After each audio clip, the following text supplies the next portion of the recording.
नमस्कार दोस्तों, मैं आपका दोस्त दीपक मुटरेजा। कहा जाता है कि रक्षक अगर भक्षक बन जाए तो काफ़ी दिक्कतें जो है समाज को आ जाती हैं।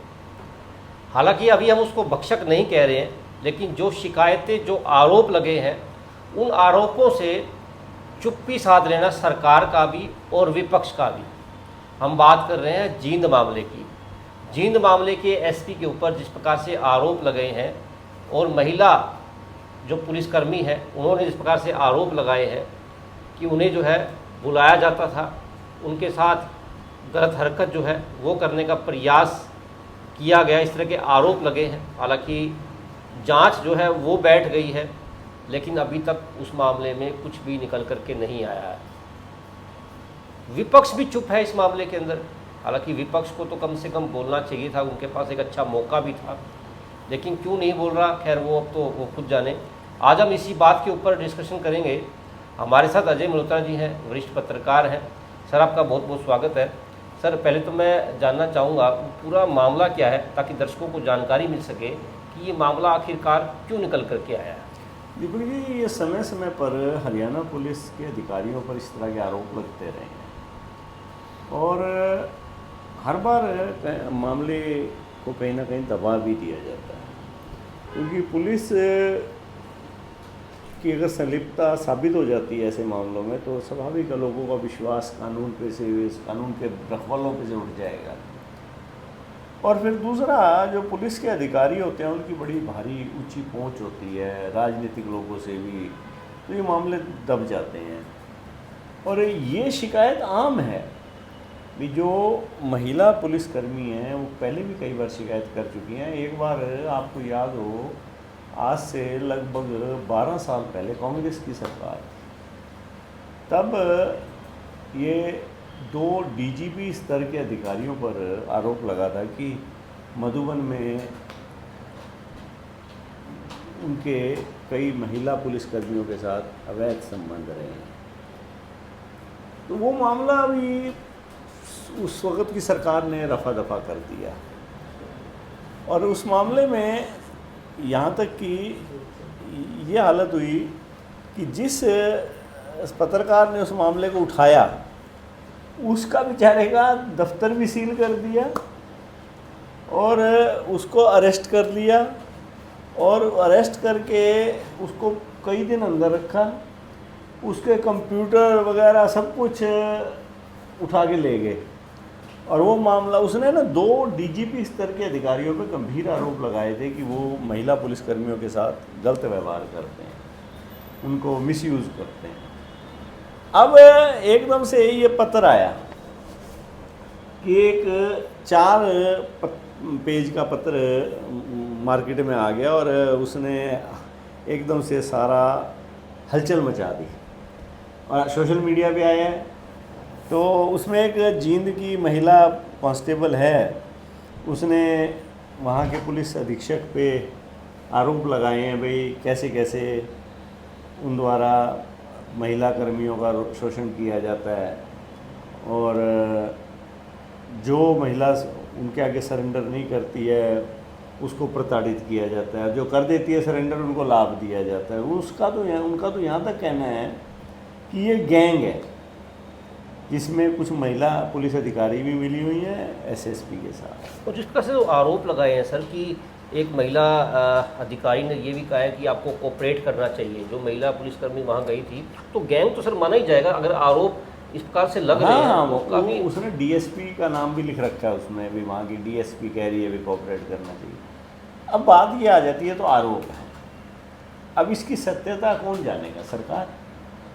सरकार ने, देखो आपके पास अगर कोई मामले की जांच, सबसे पहली चीज़ तो ये होनी चाहिए, बड़ा गंभीर मामला है, पुलिस अधिकारी पे अगर आरोप लग रहे हैं तो ये बड़ी सीरियस बात है। सबसे पहले तो सरकार का ये बनता है कि उस अधिकारी को अविलंब वहाँ से बदले ताकि जांच आगे बढ़ सके।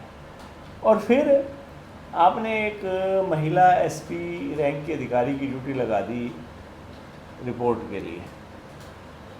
मेरा ये मानना है कि मामले की निष्पक्षता को देखते हुए किसी जुडिशियल अधिकारी की ड्यूटी लगानी चाहिए।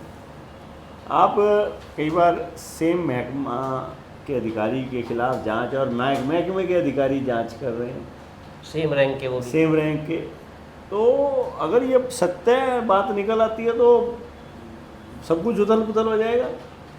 तो सरकार मेरे को नहीं लगता चाहेगी कि उथल पुथल हो। कहने को तो मुख्यमंत्री जी कह रहे हैं, आज भी नायब सैनी जी ने कहा है कि हम जांच रिपोर्ट का इंतज़ार कर रहे हैं और हमने जांच शुरू करवा दी है। अगर देखो लोगों का आपने विश्वास जीतना है और निष्पक्ष जांच करनी है तो इस मामले की कहीं ना कहीं जुडिशियल जांच करवाई जाए और इमीडिएटली करवाई जाए। अगर आप चलो पुलिस अधिकारी से भी करवाना चाहते हो तो उस अधिकारी पे कोई दबाव नहीं होना चाहिए और किसी प्रकार की प्रेशर या कोई सिफारिश नहीं होनी चाहिए। ये महिलाओं के सम्मान से जुड़ा मामला है और इसकी जांच उच्च स्तर पर बहुत ज़्यादा बारीकी से और निष्पक्षता से होनी चाहिए क्योंकि बड़ा सेंसिटिव मामला है। अगर ये चिट्ठी झूठी है तो किसी अधिकारी को भी झूठा नहीं फंसाना चाहिए, क्योंकि 100 तरह के आजकल एक दूसरे पे आरोप लगाते हैं।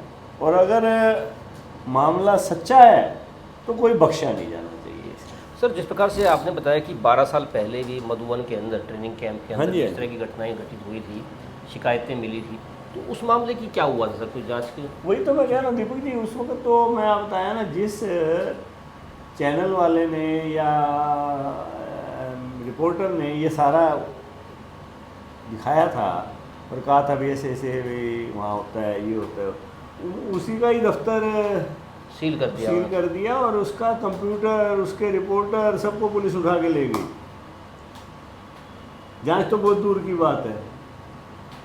और देखो उस वक्त तो जांच नहीं, बहुत गलत बात है। और अब सरकार ने कहा जांच करवा रहे हैं, अच्छी बात है, परंतु देखो लोगों का विश्वास तभी जमेगा जब आप निष्पक्ष जांच करवाते हो और अगर वो जांच सही हो जाती है, अगर वो सच्ची बात है तो उसको पुलिस सरकार को किसी को बचाना नहीं चाहिए और जो भी आरोपी हैं उनको उनके खिलाफ सख्त कार्रवाई करनी चाहिए। विपक्ष की भूमिका क्या लग रही है सर आपको? हाँ, विपक्ष तो एकदम से मरा पड़ा है, लगता है वो भी चुनावी उससे मोड़ से बाहर ही नहीं वो निकले। जो चुनावी झटका लगा है ना उनको, वो से बाहर ही नहीं आ पा रहे हैं। अब तक विपक्ष के किसी नेता ने इस मामले में जबान नहीं खोली। इतना बड़ा गंभीर संगीन मामला है ये। विपक्ष ने कांग्रेस की तरफ से या इनेलो की तरफ से या जेजेपी की तरफ से कोई आवाज़ ही नहीं निकल रही।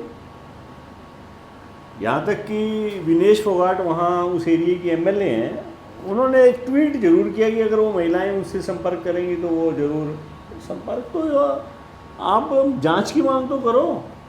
जबकि वो खुद इस तरह की शिकायत पहले कर चुकी हैं खेल मामले के अंदर ब्रिजभूषण जी के खिलाफ। उनको पता है कि किस प्रकार से उन लोगों ने संघर्ष किया था, तो क्या उनको नहीं चाहिए कि उन महिलाओं को आगे आना चाहिए और लीड करना चाहिए और इसकी जांच के लिए आवाज़ उठानी चाहिए और विपक्ष के जो नेता हैं उनको भी बोलना चाहिए ताकि सरकार पे दबाव बने और अगर कहीं जांच में कमी है तो वो ना आए और निष्पक्ष जांच हो सके। बिल्कुल सर, निष्पक्ष जांच जो है इस मामले की होनी चाहिए, लेकिन अभी तक उन एसपी ने तो खैर अभी तक यही कहा है जिनके ऊपर आरोप लगे हैं कि मेरे ऊपर लगे सभी आरोप निराधार है। मैं कहता हूँ उस एसपी को ठीक है, बात कहने का अधिकार है उनको और निष्पक्ष जांच भी होनी चाहिए।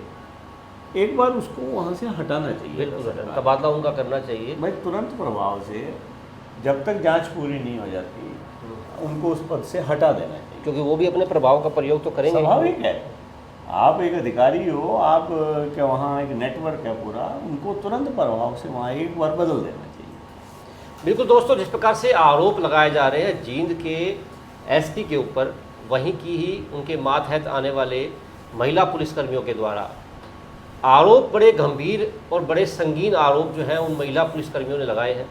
हालांकि सरकार का ये कहना है कि उन्होंने जांच शुरू करवा दी है। अभी जांच जो है वो कछुआ की चाल से धीरे धीरे रेंग रही है। उन जो पीड़ित हैं उनको भी अभी तक ऐसा ही लग रहा है कि उनको शायद कहीं उन्होंने ये गलती तो नहीं कर दी शिकायत करके, क्योंकि अभी तक जो आरोप उन्होंने लगाए हैं उसके ऊपर किसी प्रकार का कोई सरकार की तरफ से एक ठोस कदम जो है कदम तो उठाए हैं सरकार ने, कि ठोस कदम उन्हें नहीं लग रहे हैं कि उठाए जा रहे हैं जिससे उन्हें लगे कि हाँ हमारी शिकायत के ऊपर कोई कार्रवाई होगी। खैर, अब ये मामला उच्च सरकार के उच्च अधिकारियों के पास पहुंच गया है। अब सरकार को देखना है कि इस मामले में न्याय किस प्रकार से दिलवाते हैं, या ये शिकायत अगर झूठी है तो उन महिला पुलिसकर्मियों के खिलाफ सख्त कार्रवाई भी होनी चाहिए, क्योंकि अगर अधिकारी के ऊपर बिना किसी वजह से अगर आरोप लगते हैं तो वो भी काफ़ी गलत है।